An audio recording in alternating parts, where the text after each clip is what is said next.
You really don't know how good a guy is until he plays on your team. DJ is one of the best players, or the best player I ever played with. Every game was a defensive masterclass. When he was guarding you, it was suffocating, and any mistake could lead to a turnover, with his quick reflexes and uncanny ability to poke the ball loose. And even if you felt like you had a clean shot, you still weren't safe, as the man they called Airplane could come out of nowhere for a block, as he was one of the greatest shot blocking guards of all time. He might not have the crazy steal and block numbers, but his defensive IQ was through the roof, and he always seemed to make the right play. But he was more than a specialist, as Johnson could score quite well, especially during his time with Seattle and Phoenix, when he had more offensive responsibility and more athleticism. But then when he got to Boston, even though his scoring dropped a bit, he would just show you that he was one of the best passers in the league, as there were very few holes in his game. He had a reputation for being a difficult player, going all the way back to his college days, but he also had the reputation of being a winner everywhere he went. And the 80s Celtics Dynasty doesn't happen without the addition of DJ. And yes, Dennis Johnson is a Hall of Famer, but it took way too long for him to end up there. And you seldom hear his name when talking about the all-time great point guards, yet he was one of the best to ever do it. Let's jog your memory. A California native, Johnson grew up as one of 16 children in Compton, where you would have never guessed he would one day be in the Basketball Hall of Fame. He was cut from his school team in the 7th and 8th grade and then attended the storied Dominguez High School. But by his senior year, he was just 5'9" and for the most part rode the bench. And after he graduated with zero college interest, he took a job as a forklift operator. But he always loved basketball and the competition, so he would continue playing in summer league games with his brothers. And during that time, his body started changing as he would grow into a solid 6'3" frame and his legs became springs. So now he wasn't just playing summer league games, he was dominating them. And he caught the attention of Jim White, who was the coach of LA Harbor Junior College, and Johnson was given a scholarship.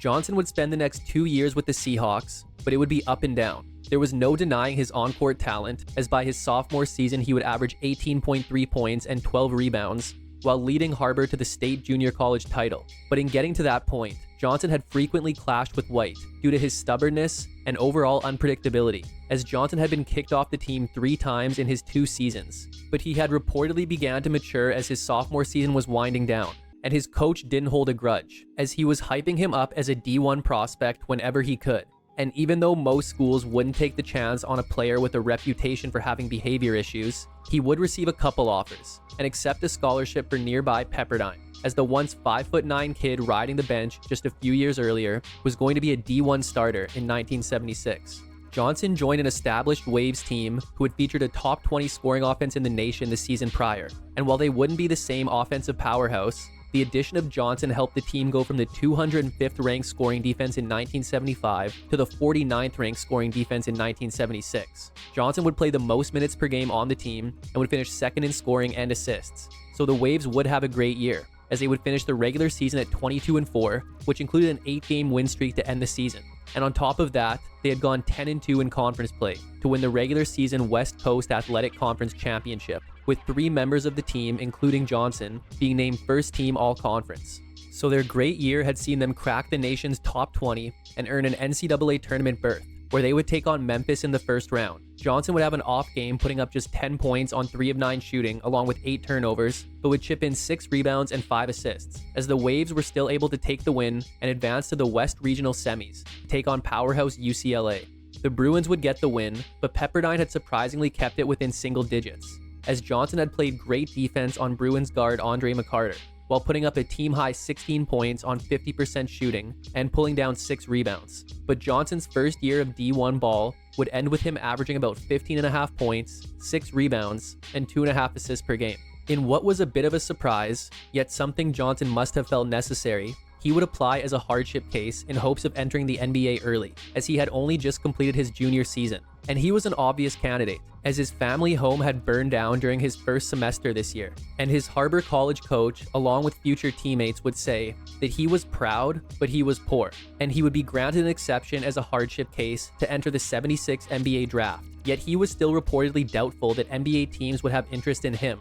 But lucky for him, his tough defensive style of play had caught the attention of Supersonics GM and former Celtics great Bill Russell. And when the second round came, Seattle scooped up Johnson.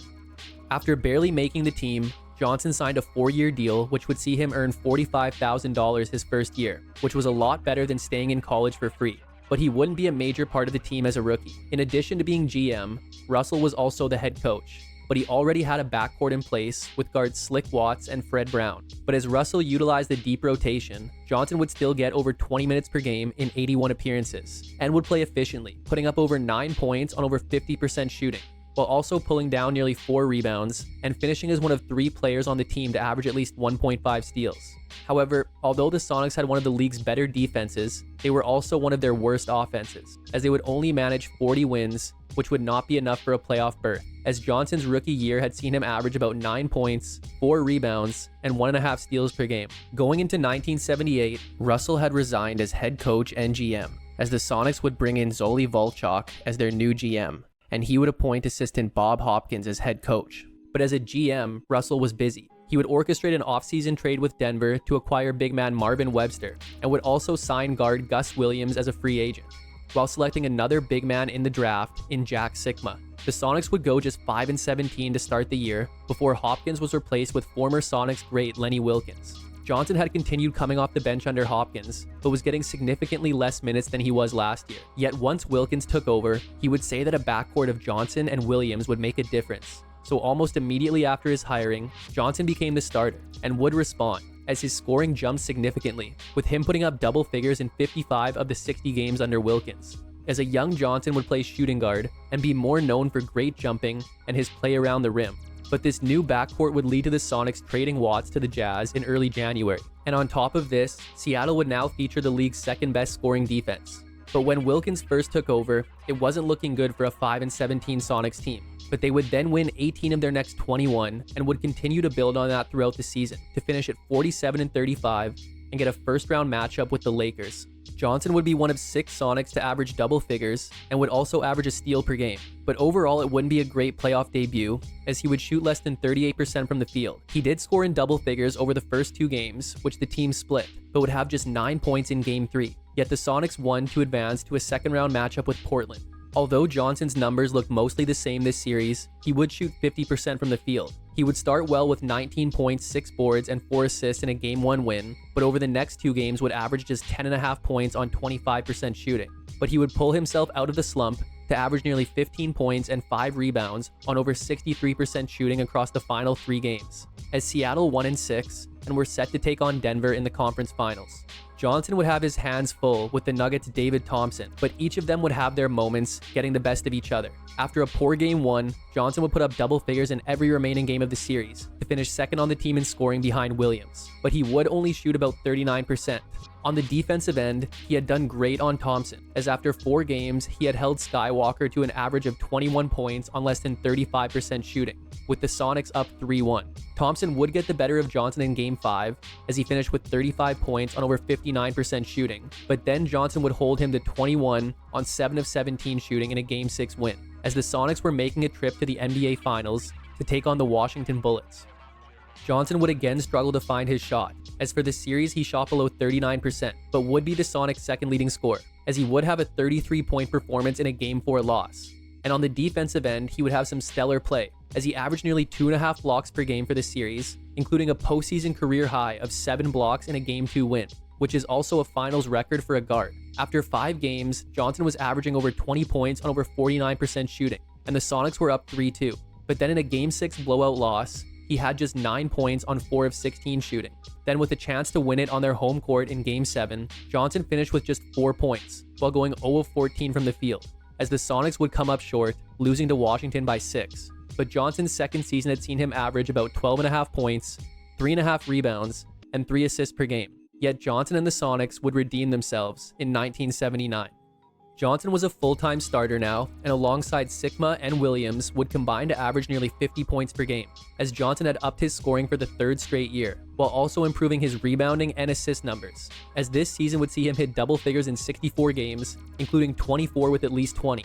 And now with Wilkens at the helm to begin the year, the Sonics would come out of the gate with 7 straight wins, and by the All-Star break, they were 34-16, as Johnson would earn his first career All-Star selection. They would cool off a bit afterwards, as they were only able to go 18-14 the rest of the way, but they still featured the league's top scoring defense, with Johnson earning a first-team all-defense selection, and their 52-30 record would get them the top seed in the West, as they would get a matchup with the Lakers in the conference semifinals, and it became obvious quickly that a postseason redemption was Johnson's top priority.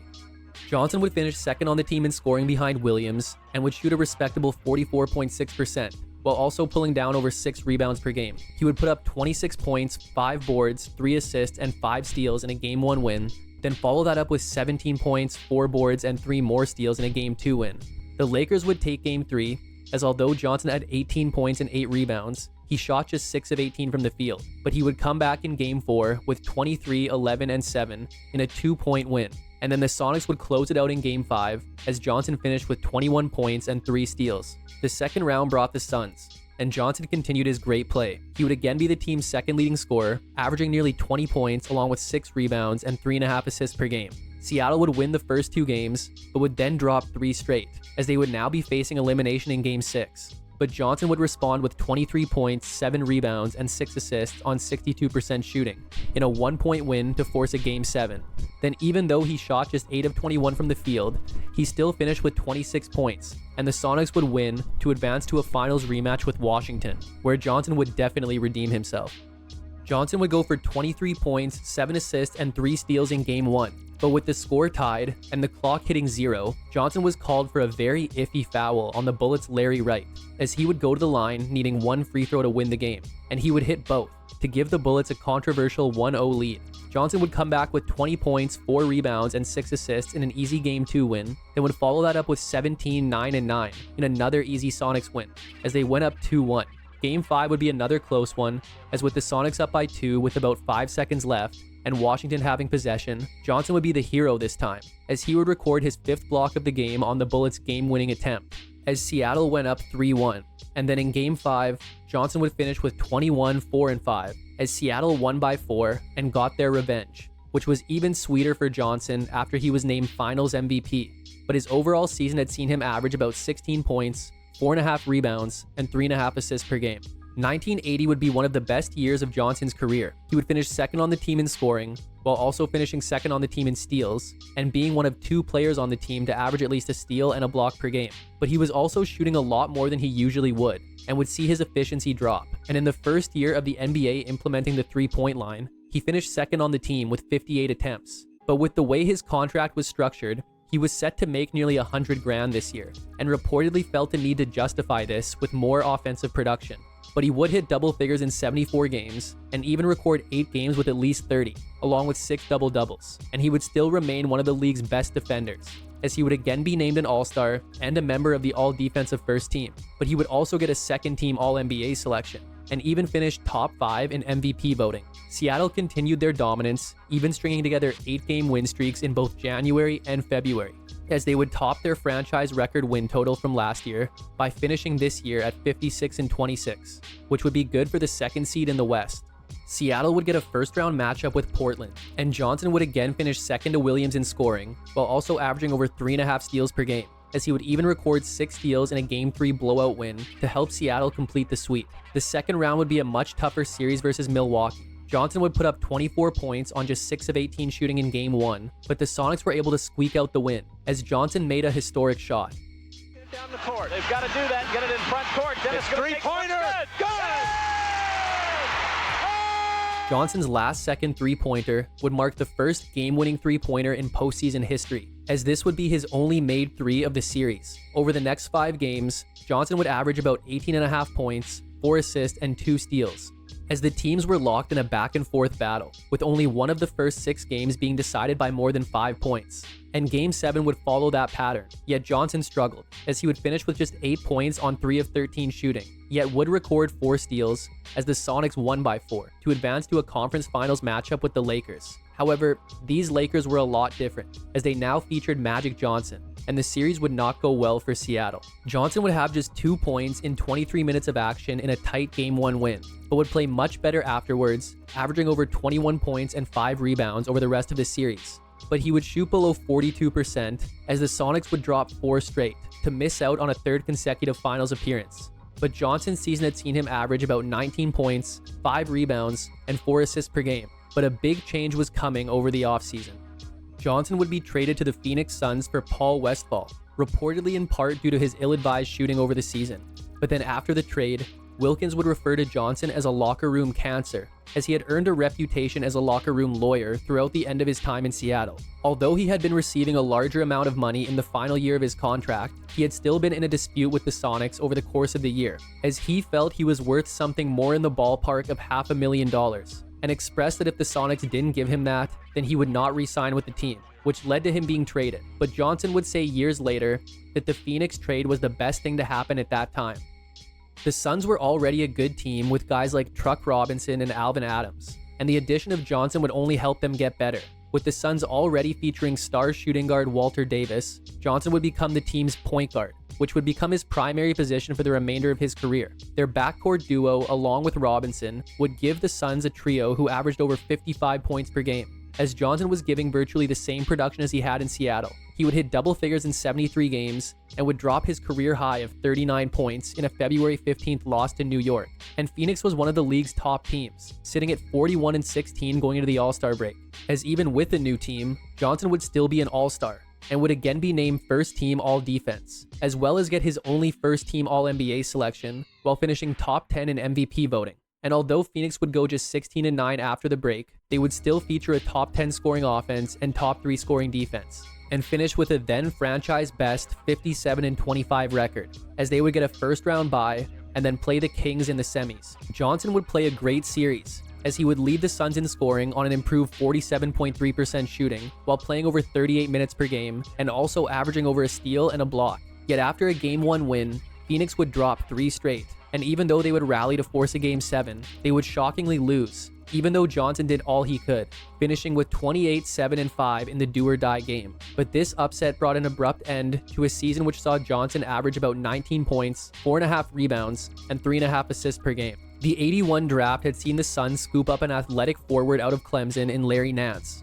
But then during a late October exhibition game, Davis would hit the ground awkwardly and fracture his elbow, which required surgery, as he would only appear in 55 games this season and be used mostly as a sixth man when he did return. So Kyle Macy would take his place, but would not be able to replicate his production. With the loss of Davis, Johnson would up his scoring, as his 19.5 points per game would be a career high and would lead the team, and his 47% shooting would be his highest average since his rookie year, with his 4.6 assists being second on the team. Johnson would hit double figures in 73 games while putting up at least 30 in 4 games and recording 7 double-doubles, as he would earn his 4th straight All-Star selection and yet another first-team All-Defense selection. The Suns still had a top 3 scoring defense, but their scoring offense had dropped to the bottom half of the league, as they would in turn finish with a 46-36 record, but it would still be enough for a first-round playoff matchup with Denver. After putting up 14 points in a Game 1 loss, Johnson would lock in and average 27.5 points on nearly 54% shooting,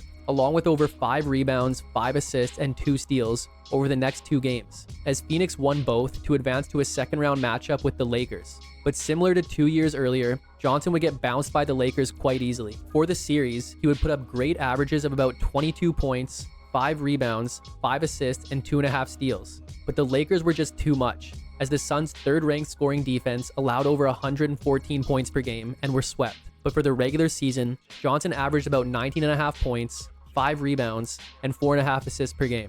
1983 was a down year for Johnson compared to how he had produced up to this point. Davis would come back to have a great year, and a second-year Nance would break out, while the Suns would also get a lot of production out of the newly acquired Maurice Lucas. But although Johnson's scoring had dropped by over 5 points per game, he still shot over 46% for the second consecutive season, and his 5 assists per game were a then career high. The Suns had a very capable starting lineup, with all 5 players averaging at least 14 points, so Johnson didn't need to worry as much about scoring, and he was still his usual defensive self, as he would earn his 5th consecutive first-team All-Defense selection.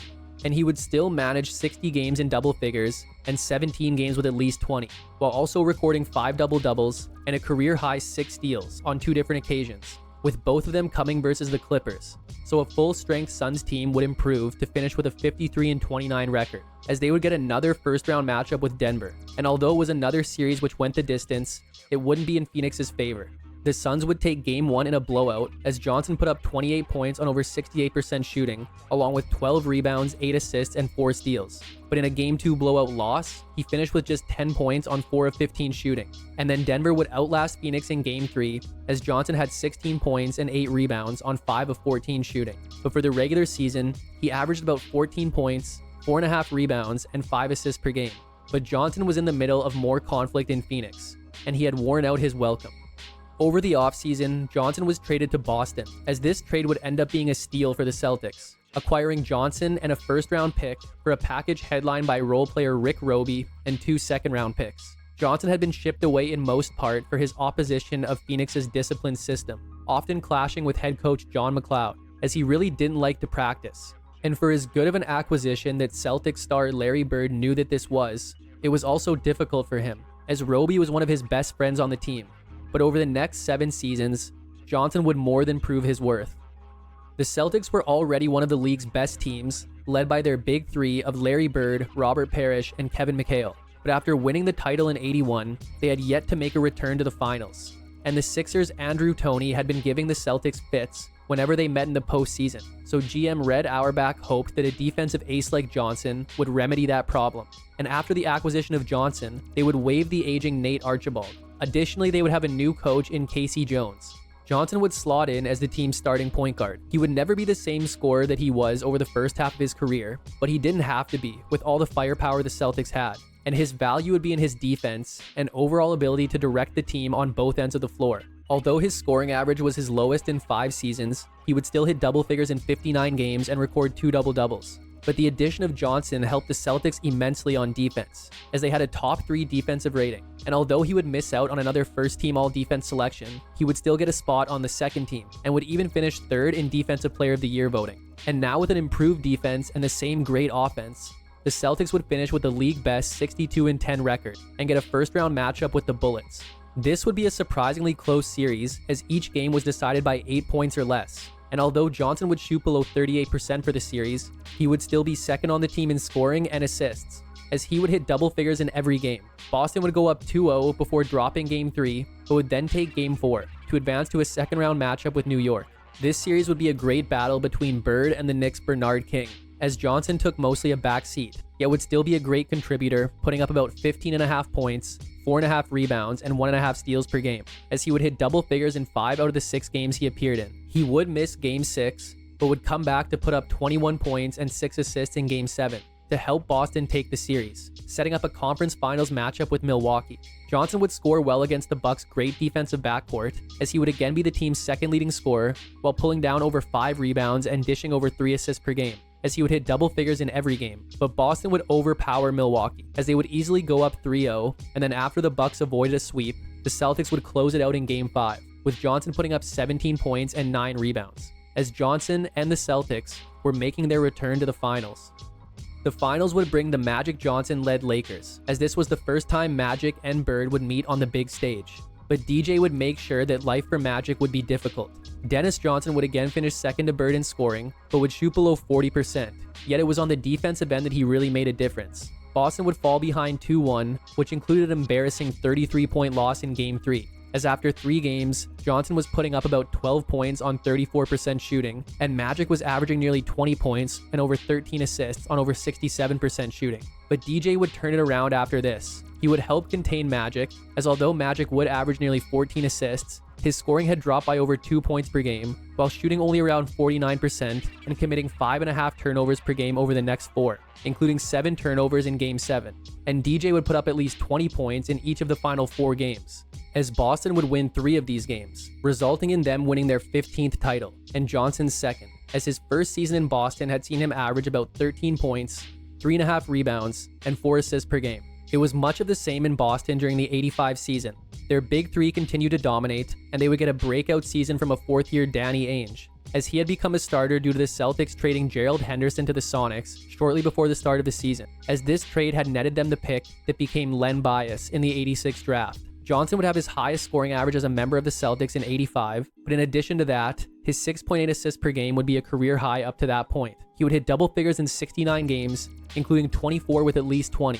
as well as 15 double-doubles. And a March 12th victory over Atlanta would see him dish his officially recorded career high of 17 assists to go along with 15 points, as this great season would get him his final All-Star selection, and his defensive impact continued to be recognized with yet another second-team All-Defense selection and a top 10 finish in DPOY voting, as the Celtics would finish at 63-19 and get a first-round matchup with Cleveland. Boston would win this series in 4 games, but it was a bit of a scare, as each of their 3 wins came by 3 points or less. Johnson would put up nearly 19 points per game for this series and lead the team in assists, as he would record 2 double-doubles.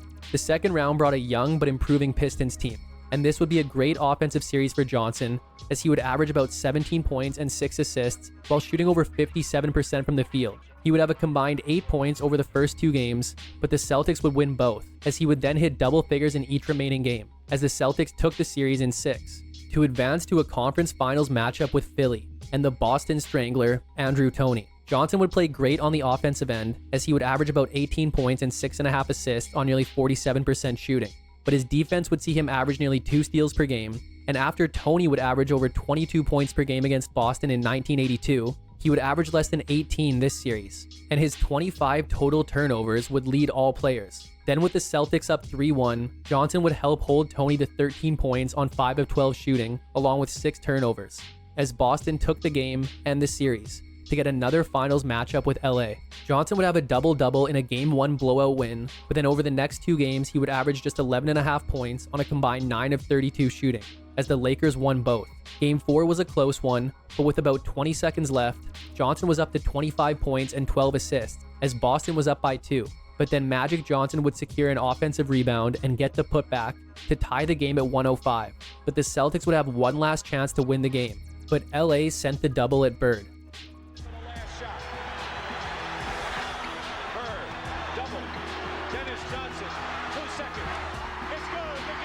Johnson had delivered a pass to Bird, but after an immediate double team, he would kick it back out to Johnson, who would pull up and drain a shot at the buzzer to give the Celtics the win and tie the series. Then Johnson would have 22 points and 11 assists in Game 5, but the Lakers got the win. And then after putting up just 11 points on 3 of 15 shooting in Game 6, the Lakers won again, as the Celtics had failed their opportunity to repeat. But Johnson's regular season had seen him average about 15.5 points, 4 rebounds, and 7 assists per game. But the following year would see Boston roll out one of the best teams in NBA history. The team again looked very similar, but they had traded Cedric Maxwell to the Clippers for Bill Walton, as they would shift Kevin McHale, who had just won back-to-back 6th Man of the Year awards, into the starting lineup. And coincidentally, Walton would end up winning 6th Man of the Year for the '86 season, as this year would also see Bird win his 3rd consecutive MVP award. But Johnson continued to quietly give the team his consistent two-way production. His numbers were similar to last year, and he would shoot over 45% for the final time in his career. He would hit double figures in 65 games and record 2 double-doubles, and was a crucial contributor to the Celtics' league best defensive rating, as once again he was voted second team all-defense. The Celtics would string together an 8-game and 9-game win streak within the first 20 games of the season, then would put together a 13-game win streak from mid-January to early February, soon after followed by an 8-game win streak, and then a 14-game win streak, as the Celtics only had 2 instances of losing 2 games in a row this season, finishing with the league best 67-15 record. Their first round series versus Chicago is best remembered for Michael Jordan's 63-point Game 2 performance. But the Celtics would sweep Chicago, and Johnson would play well, averaging about 19 points, 6.5 assists, and 2 steals per game. As the second round brought Atlanta, Johnson would have solid contributions as one of 5 Celtics to average double figures, while also leading the team in assists, as Boston would pull out a relatively easy gentleman's sweep, as Johnson would hit double figures in every game, including a Game 1 double-double. The conference finals brought Milwaukee, and the Celtics continued their postseason dominance, as they would easily sweep the Bucks, with Johnson putting up about 15 points and 5 assists per game, while also averaging 2.5 steals, as the Celtics had made their trip to the finals look like a walk in the park, and this time waiting for them would be a young Houston Rockets team. Johnson would only shoot about 42% for the series, but he would stuff the stat sheet, averaging about 17 points, 6 rebounds, 5 assists, and 2 steals per game. Boston would easily take the first 2 games, as Johnson would have a great Game 1, with 19 points, 11 rebounds, 8 assists, and 4 steals. Houston would win 2 of the next 3 games, even though Johnson averaged over 18 points in those games. But Boston would complete the dream season with an easy Game 6 win, even though Johnson put up just 10 points on 5 of 13 shooting. But it didn't matter, as the Celtics were world champs once again, and Johnson had his third ring. As for the regular season, he would average about 15.5 points, 3.5 rebounds, and 6 assists per game. The Celtics would continue their elite play in '87, but they would be without Walton, as injuries would limit him to just 10 games. It was the same old story in Boston, with their big three leading the way, and Johnson quietly directing it all. His scoring had dropped, but he supplemented that by dishing a then career-high 7.5 assists per game. He would still hit double figures in 56 games and record 14 double-doubles. And although the Celtics couldn't replicate last year's regular season success, they would get close, with a big reason for that being their top 5 scoring defense, as Johnson would make a return to all-defensive first team. Yet this would also mark his final all-defense selection. Overall, the Celtics would finish at 59-23 and again get the top seed in the East and a first-round matchup with Chicago. The games would be closer, but the result would be the same, as Boston would sweep Chicago, with Johnson playing great, as he averaged over 19 points, nearly 8 assists, and 2 steals per game, which included a 24-point, 10-assist double-double in Game 3. Their second-round series versus Milwaukee would go the distance, but the Celtics would outlast the Bucks, and Johnson had his fingerprints all over this series, as he would average about 22 points and 10 assists on over 51% shooting, with him recording double-doubles in 5 of the 7 games, setting up a conference finals matchup with Detroit. Offensively, Johnson would have a down series, as he would average less than 14 points on about 39% shooting. However, he would average a team-leading 8 assists, as well as help hold Isaiah Thomas to about 43% shooting. Yet one thing Thomas was doing a good job of was taking care of the ball, and going into Game 5, the Pistons had won 2 straight to even the series and were up by 1 late in the game. And after a loose ball was deemed out off of Boston, all Thomas had to do was complete an inbounds pass, but he would make a crucial mistake. Thomas wants to get it in quickly. Does to Lambier. Stolen by Bird on the cut to DJ. Yes! In one of the most famous plays of all time, Bird would steal Thomas's rushed pass and get the ball to a cutting Johnson, who would lay it up with 1 second left to give Boston the win. And even though Detroit would even the series in Game 6, Boston would outlast them to take Game 7, with Johnson putting up double-doubles in each of the final 2 games, as the Celtics were heading to their 4th consecutive NBA Finals. Waiting for them was the usual opponent of Magic Johnson and the Lakers, but this time a prime Magic would be a little too much for a 32-year-old Dennis Johnson, as Magic averaged about 26 points and 13 assists on over 54% shooting. But DJ would do his best to match the offensive output, as he would average over 21 and 9 on about 48% shooting, and would record 4 double-doubles in the series, as well as put up 25 points and 11 assists to help keep Boston alive with a Game 5 win. Yet even though Johnson had a game-high 33 points along with 10 boards in Game 6, Boston would fall, as they missed out on another chance to repeat, as Johnson's season had seen him average about 13.5 points, 3.5 rebounds, and 7.5 assists per game. The '88 Celtics would be the final great year of the dynasty, but they had picked up who was supposed to be the next great Celtic in the first round of the draft, in Northeastern's Reggie Lewis. Johnson continued as the team's starting point guard, but his scoring and efficiency would continue to dip. However, he would have his most prolific passing season, as he would lead the team in assists on a career-high 7.8 per game, and would hit double figures in 55 games, along with recording 19 double-doubles. And although the Celtics still had a top 3 scoring offense, their scoring defense would be in the bottom half of the league, as this was their first time falling out of the top 5 since Johnson's arrival. But their great offense was more than enough to keep them winning, as they would again have the East's best record at 57-25, and would get a first-round matchup with New York. Johnson would continue upping his play in the postseason, as for the series he would average about 18 points and 9.5 assists on 50% shooting, along with nearly 2.5 steals per game, as he would even record a 19-point, 10-rebound, 12-assist triple-double in a Game 4 win to take the series and advance to a second-round matchup with Atlanta. This series would go the distance and is most famous for Bird's legendary Game 7 battle with Lenny WIlkens, as Johnson would give Boston solid contributions of about 14 points and close to 8 assists per game, and would record 2 double-doubles, as he would score 16 points on over 54% shooting in their Game 7 win. So the Celtics would get a conference finals rematch with Detroit. Johnson would again have a good series, averaging about 16 points and 8 assists per game, and defensively would help hold Thomas to about 43% shooting and over 4 turnovers per game. But this marked the end of the Celtics dynasty, as Detroit would eliminate them in 6 games, with Johnson's season seeing him average about 12.5 points, 3 rebounds, and 8 assists per game. After the season, Jones would retire and be replaced with assistant Jimmy Rogers for 1989.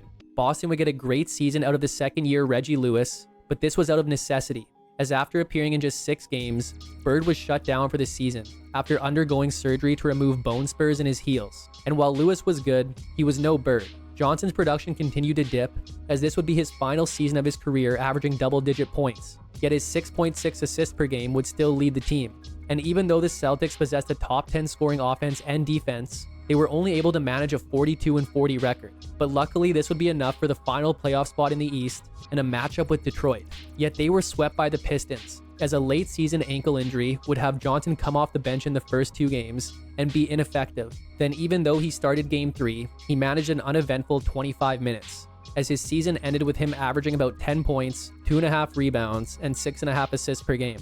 Bird was back for 1990, and Johnson had began the season willingly coming off the bench as a backup to the younger John Bagley, but an early season shoulder injury would thrust Johnson back into the starting lineup, where at 35 years old, he would perform admirably, as his 6.5 assists would be second on the team to Bird, and he would also average over a steal per game, marking his 14th straight season doing so. And even though the Celtics were aging, a much healthier year out of Bird was enough for a 10-game improvement, as they would finish the season at 52-30 and get a first-round matchup with New York. And although the series would go the distance, New York would come out on top, as Johnson played incredibly, hitting double figures in 4 out of the 5 games, while shooting over 48% from the field, and even recording a 21-point, 10-assist double-double in their Game 5 loss, as Johnson's season had seen him average about 7 points, 6.5 assists, and a steal per game. Johnson was not offered a new contract after the season, but at 35 years old, he didn't have much left, as he would choose to retire. And then sadly in 2007, he would pass away at the age of 52. And perhaps more tragic was that as an obvious Hall of Fame worthy player, it took 20 years for him to be inducted. And by the time he was, it had already been 3 years since his death. Dennis Johnson has a serious case as the most underrated player of all time. He was a 5-time All-Star and made 9 consecutive All-Defensive teams. He won a Finals MVP by his 3rd year in the league, as already at that point, he showed that he shined brightest in the big moment. But he was also unassuming, and aside from some big dunks in his early years, he was the furthest thing from flashy. And although his defense was top tier, defense is something that you couldn't evaluate by the numbers. And looking at Johnson's numbers, nothing jumps out at you. But that's because he was complete, as he was great at pretty much every aspect of the game. But if you're building a basketball team, Dennis Johnson is exactly the type of player you want. Sure, he had attitude issues early in his career, but it didn't affect his play, and everywhere he went, he won. As after missing the playoffs as a rookie, he never missed them again, and always upped his play come the postseason. He would never pump his own tires, no matter how well he performed. But having Magic Johnson call you the greatest backcourt defender of all time is all the evidence you need. But that's it for today's episode on the late, great Dennis Johnson. Hope you enjoyed it, and make sure to subscribe for more videos like this one. If you liked it, check out this one on one of his late career teammates, or this one on one of his 1976 draft mates. Thanks for watching, and see you next time.